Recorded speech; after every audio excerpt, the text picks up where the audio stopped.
हिमाचल प्रदेश के गोविंद वल्लभ पंत राष्ट्रीय हिमालय पर्यावरण संस्थान क्षेत्रीय केंद्र माहौल कुल्लू में 3 दिवसीय पर्वतीय पारिस्थितिकीय तंत्र प्रक्रियाएं और स्थायी आजीविका पर अंतर्राष्ट्रीय सेमिनार का शुभारंभ राज्यपाल शिव प्रताप शुक्ल ने दीप प्रज्वलित कर किया। इस अंतर्राष्ट्रीय सेमिनार में देश भर से 120 से अधिक प्रतिभागी भाग ले रहे हैं। राज्यपाल शिव प्रताप शुक्ल ने कहा कि हिमाचल और हिमालय को बचाने के लिए गंभीरता से विचार करना चाहिए। उन्होंने कहा कि हिमालय में हिमाचल, उत्तराखंड, जम्मू कश्मीर, लद्दाख क्षेत्र में है। उन्होंने कहा कि हिमाचल भारत का जीवनदायिनी क्षेत्र है, इसको बचाने के लिए गंभीरता के साथ विचार करना चाहिए। मुझे लगता है कि बड़ी गंभीरता के साथ हिमाचल और हिमालय इन दोनों पर विचार करना चाहिए।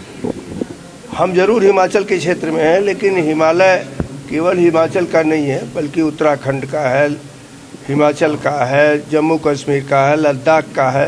तो हिमाचल जो है भारत का जो है एक जीवनदायिनी शक्ति है, तो इस पर गंभीरता के साथ विचार करना चाहिए और हिमालय को कैसे बचाया जाए इस पर विचार करना चाहिए। उसके पानी के स्रोत को कैसे बचाया जाए इस पर विचार करना चाहिए।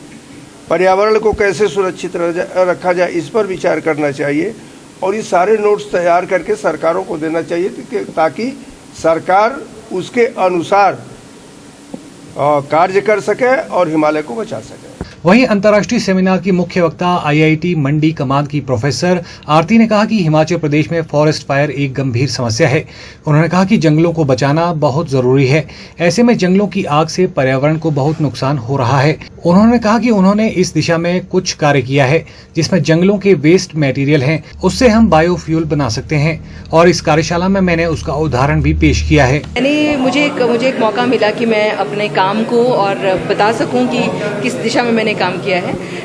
एक पहाड़ की बेटी होने के नाते मैं पहाड़ों के बारे में चिंतित होती हूँ, सोचती हूँ, और क्योंकि अच्छा रिसर्च एक्सपोजर है तो मैंने सोचा था कि मैं कुछ जो प्रॉब्लम्स हैं पहाड़ों की उन पे कैसे काम किया जा सकता है। तो एक जो सबसे ज्वलंत प्रॉब्लम दिखी वो दिखी फॉरेस्ट फायर। और फॉरेस्ट देखिए आप, हमारे लंग्स हैं, राइट। हमारे नॉट ओनली कि हमारे अपने ही रीजन के लिए वो है, फॉरेस्ट बचाना बहुत ही ज़रूरी है और बहुत सारे कारणों की वजह से। तो इसलिए जंगलों की जो आग है उसने मुझे बहुत मैं उससे व्यथित होती हूँ जब जंगलों को जलते हुए देखती हूँ, क्योंकि मुझे लगता है कि ये सिर्फ आग नहीं है, ये कितनी चीज़ों को सुहा कर दे जा रही है। तो उसमें मैंने थोड़ा काम किया था और हमने जब जो काम किया है तो मेरे दिमाग में बहुत ही एक क्लियर पिक्चर है कि जो जंगल का जो वेस्ट हमारा निकलता है उस वेस्ट से हम फ्यूल बना सकते हैं। और जो फ्यूल है जो मैंने दिखाया भी, और यहाँ पे बाहर मैं चाहूँगी कि आप उसका भी फोटोग्राफ लें, वो भी रखा हुआ है सैंपल के लिए।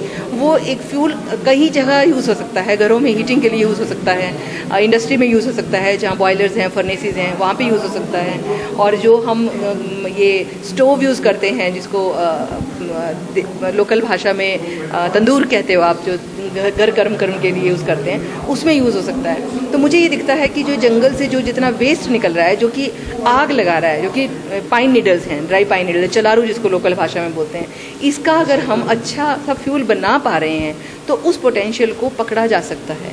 और वो जो फ्यूल बन रहा है, अगर सरकार चाहे या अगर हम सब मिलके ये तय करते हैं कि सरकार ही इसको खरीद भी सकती है वापस, क्योंकि हम जंगल से ले रहे हैं और हम उसका फ्यूल बना रहे हैं और उसको हम रोडू है, लाहौल स्पीति है, किन्नौर है, जो ऊपर की एरियाज़ हैं जहाँ पे हम लकड़ी बेचते हैं, है ना, और लोग सस्ते दामों पे खरीदते हैं, तो हम इस फ्यूल को भी वहाँ भेजा जा सकता है।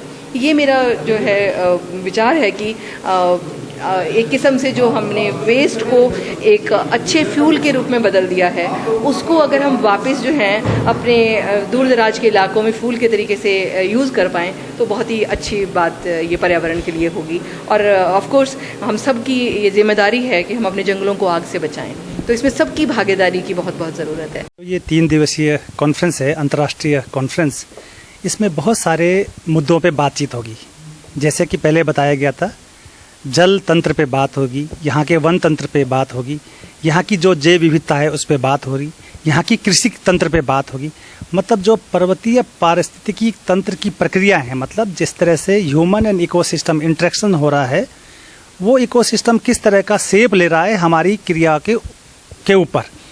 और अगर हम उन क्रिया और प्रतिक्रिया को देखें तो सतत आजीविका के लिए हम किस तरह से एक सॉल्यूशन, सस्टेनेबल सॉल्यूशन दे सकते हैं, ताकि सतत आजीविका की प्राप्ति हो और पर्यावरण का संरक्षण और संवर्धन हो।